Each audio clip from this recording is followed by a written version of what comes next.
विप्लव हलदार नाम का एक व्यक्ति है जो रहने वाला बांग्लादेश सिटीजन बांग्लादेश का था।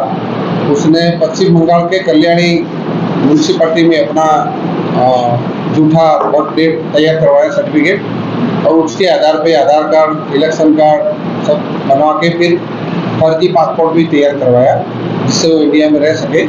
और उसने अहमदाबाद एयरपोर्ट पर उतरा तो इमिग्रेशन अधिकारी ने एक फर्जी पासपोर्ट है इसलिए उसको इंक्वायरी की और उसकी फरियाद के आधार पे उसको अरेस्ट किया है और आगे की तपास चालू है। अहमदाबाद एयरपोर्ट कहाँ जा रहा था? कहीं जा रहा था? क्या मामला है? अहमदाबाद एयरपोर्ट अभी तो बोल रहा है वो कामकाज करने के लिए आया था, यहाँ रहने के लिए आया था, मगर आगे इन्वेस्टिगेशन में जो निकलता है वो बाद में पता चलेगा।